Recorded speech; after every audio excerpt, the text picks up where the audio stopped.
There's a certain kind of exhaustion that sleep doesn't fix.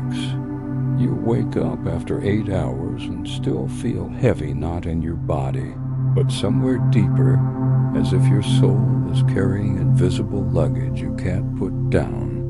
When people ask what's wrong, you can't point to one specific thing, because it has not a single breaking point, as 1,000 little things that quietly drained you over time. People who are tired of existing don't necessarily want to disappear.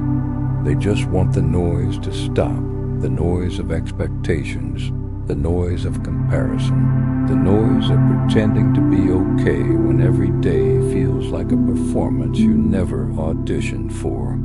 Psychologists call this emotional exhaustion, a state where the mind stops fighting, not out of weakness, but from depletion. It happens when your emotional output has long exceeded your input.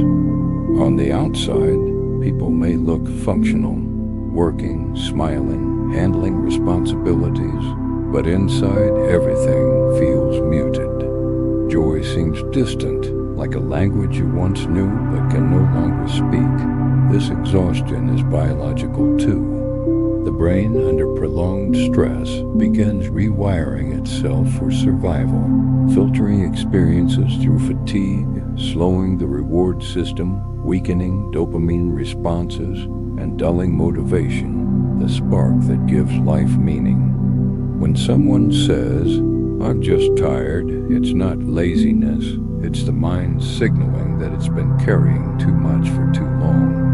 Behind every tired soul is a story, not of failure, but of effort. These individuals are often the peacemakers, the helpers, the ones who show up even when they have nothing left. They survive chaos but rarely rest in peace. Society praises productivity, perseverance, and pushing through, but rarely honors slowing down or taking quiet moments. People learn to equate worth with movement, and when they stop, guilt whispers that rest is failure. But if you wait until you've earned rest, you'll never receive it, because life always demands more to do, more to prove, more to fix. Being tired of existing is not weakness. It often means you've been strong for too long, carrying unprocessed emotions, unasked for responsibilities, and impossible expectations. Over time, the spirit begins to whisper, "I can't keep doing this." The brain may slip into anhedonia, the inability to feel pleasure, not sadness, but emptiness, a grayscale existence where even good moments feel neutral. People begin to withdraw, not from hatred, but because social energy has become too costly. Even small talk feels like lifting a mountain. Isolation becomes a form of safety in a world that has grown too loud. Every "I'm fine" said when you weren't, every smile instead of tears, every suppressed conflict accumulates until you cannot fake energy anymore. Signs appear. Music doesn't move you. Laughter feels forced. Time drags. And life loses its vitality. When purpose is lost, everything feels heavy. It's not hatred for existence, but a missing reason to keep repeating it. The question, "What's the point?" is not hopeless, it's a call for meaning. It signals a subconscious message. Something in your life no longer aligns with who you are, and that realization, while painful, can also be freeing. It is an invitation to reclaim purpose, authenticity, or simple peace. Viktor Frankl noted that humans can endure almost any how if they have a why. Rediscovering your why gradually restores energy, shifting exhaustion from despair to direction, from "nothing matters" to "I'm growing." The goal is not to erase tiredness, but to listen to it, to treat it as a messenger.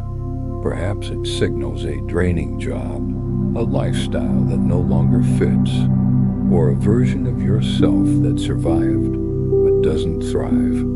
This quiet ache is awakening, and those who have known it deeply often become the most compassionate, able to sense pain even behind smiles, speak softly, love deeply, and value honesty, having learned that pretending doesn't heal. Life is not about constant achievement or endless motion. It's about alignment, finding quiet spaces to breathe without pretense. You are not alone. You are not strange. You are human in a world that forgets rest. You don't need to fix everything, force joy, or feign energy. Simply stop running from your tiredness and listen to what it communicates. Being tired of existing may mark the beginning of living differently. Honesty with yourself, admitting fatigue, is the first step toward healing. Without naming it, distractions, new goals, and screens become futile attempts to escape when what you truly seek is meaning. And meaning need not come from grand achievements. It resides in subtle moments.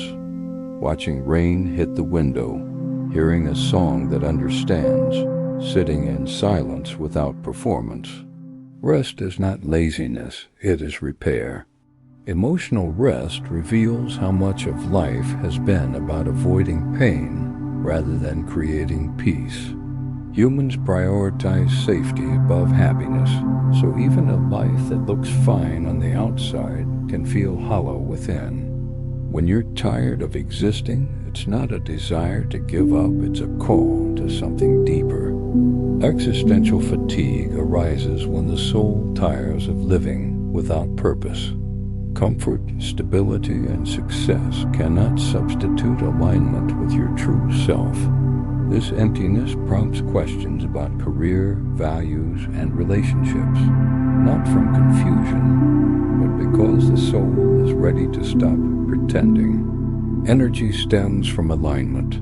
When your actions match your values, even long work feels energizing, whereas brief, misaligned tasks feel crushing.